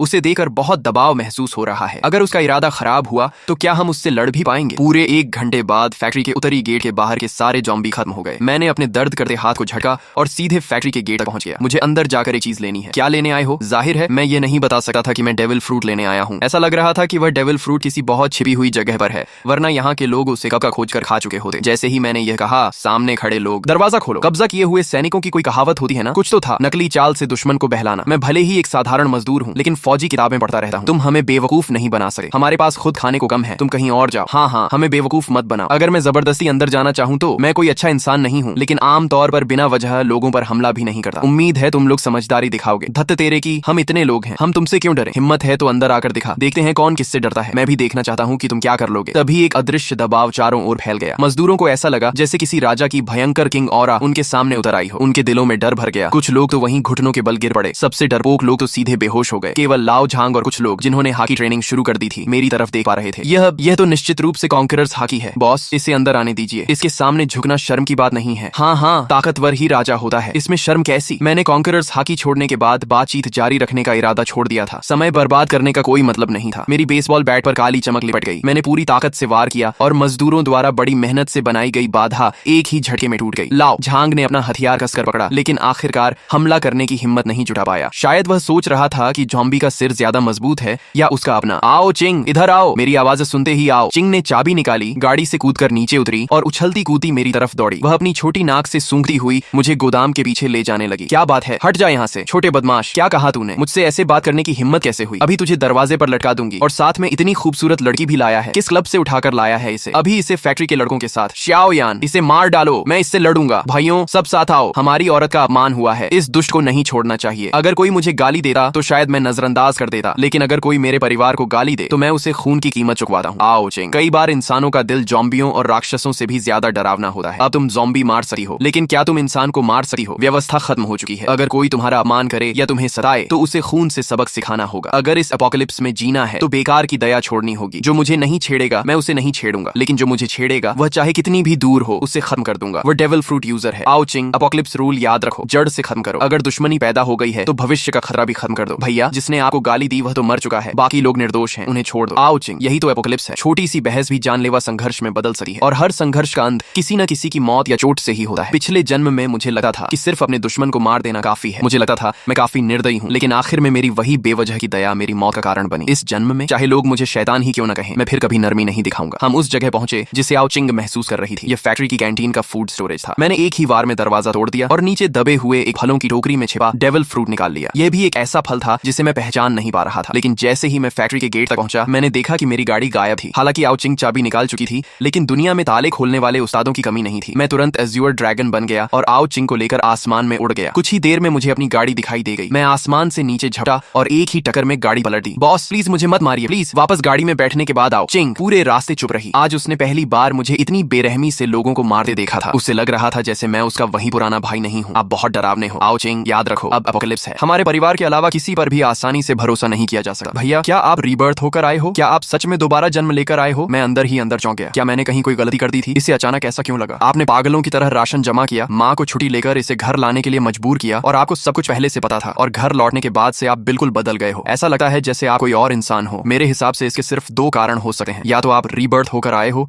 या फिर किसी और आत्मा ने आपका शरीर ले लिया है। आखिरी बात कहते समय उसकी आवाज कांपने लगी। वह मेरी तरफ देखने से भी डर रही थी। उसे डर था कि उसका भाई अब वही इंसान नहीं रहा। अरे ओ पगली, मुझे पता था मैं तुम्हें कभी नहीं छोड़ूंगा। भैया पिछले जन्म में आपकी मौत कैसे हुई थी? क्या मैं वहां भी इतनी ताकतवर थी? और मम्मी पापा कैसे थे? तुम सब मर गए थे। जिसने भी तुम्हें नुकसान पहुंचाया था मैं उसे टुकड़े टुकड़े कर देना चाहता था। फैक्ट्री छोड़ने के बाद हम पश्चिम की ओर बढ़ते रहे। रास्ते में जहां भी ज़ॉम्बियों के झुंड मिलते हम उतरकर उनसे लड़ते। हाकी को मजबूत करने के लिए मैंने एज़्योर ड्रैगन पावर का इस्तेमाल लगभग बंद कर दिया था। आओ चिंग अभी तक हाकी अवेकनिंग नहीं कर पाई थी, इसलिए उसकी ताकत कम थी, लेकिन ट्रेजर माउस फॉर्म की स्पीड के सहारे वह भी आराम से ज़ॉम्बियों से लड़ लेती थी। इस तरह हम लगातार 3 दिन पश्चिम की ओर बढ़ते रहे। 3 दिनों में हमें एक भी नया डेविल फ्रूट नहीं मिला। इससे आओ चिंग का उत्साह थोड़ा कम हो गया। उसे तो लगने लगा कि शायद उसकी क्षमता में ही कोई समस्या है, लेकिन मैंने उसे बताया कि यही सामान्य बात है। पिछले जन्म में जब मैं दूसरे चरण तक जिंदा था तब एक बड़ी शक्ति द्वारा किए गए आंकड़ों के अनुसार दुनिया में कुल मिलाकर सिर्फ 10,000 से थोड़ा अधिक अलग अलग एबिलिटी यूजर्स पाए गए थे। भैया हमें उस दिशा में जाना चाहिए। आओ। चिंग ने सड़क किनारे निकलने वाले एक छोटे रास्ते की ओर इशारा किया। मैंने नक्शा देखा और हैरान रह गया। वह रास्ता सीधे पहाड़ों के अंदर जाता था। पिछले जन्म में भी कई लोग पहाड़ों में छिप गए थे। वे इंसानों की भीड़ से तो बच गए, लेकिन मजबूत बनने का मौका खो बैठे और अंत में जंगलों में मारे गए। मुझे लगा है वहाँ कुछ अच्छा मिलेगा। आओ चिंग खुद भी पूरी तरह आश्वस्त नहीं थी, क्योंकि इंट्यूशन जैसी चीज पर भरोसा करना मुश्किल था, लेकिन मुझे उस पर भरोसा था। इसीलिए मैंने गाड़ी सीधे पहाड़ों की ओर मोड़ दी। रास्ते में कोई जंबी नहीं था, इसीलिए गाड़ी पूरी रफ्तार से दौड़ने लगी। आओ चिंग आगे पैर हिलाते हुए बैठी थी, स्नैक्स खा रही थी और डिवाइन स्पेस फोरम में वीडियो पोस्ट देख रही थी। भैया अभी मैंने एक पोस्ट देखी, कोई आदमी रो रहा था कि उसे डेविल फ्रूट नहीं मिला। अरे अरे ये चेहरा क्यों बना रहे हो? पता है वह आदमी कौन है? वह खुद वेइतियान था। शायद बेचारा लेखक गुस्से से फट ही गया होगा। मुझे याद आया कि पिछले जन्म में भी उसका कोई खास नाम नहीं बना था। भले ही दुनिया उसी की बनाई कहानी जैसी हो गई थी, लेकिन अब उसका मूल लेखक से कोई खास संबंध नहीं बचा था। धीरे धीरे शाम होने लगी। मैंने तय किया कि आज रात सड़क किनारे ही रुकेंगे। जैसे ही हमने एक पहाड़ी मोड़ पार किया सामने दूर रोशनी दिखाई दी। रोशनी का मतलब था कि वहाँ इंसान मौजूद हैं, लेकिन एपोकलिप्स में सबसे कम भरोसेमंद चीज इंसान ही होते हैं। मैं निर्दयी जरूर था, लेकिन बेगुनाह लोगों को यूं ही नुकसान पहुंचाने वाला नहीं था। फिर भी इंसानों का दिल पढ़ना मुश्किल होता है। किसी अजनबी के यहाँ रुकना बहुत खतरनाक था, इसलिए मैंने सड़क किनारे ही गाड़ी रोक दी। वहाँ की रोशनी का थोड़ा फायदा लेते हुए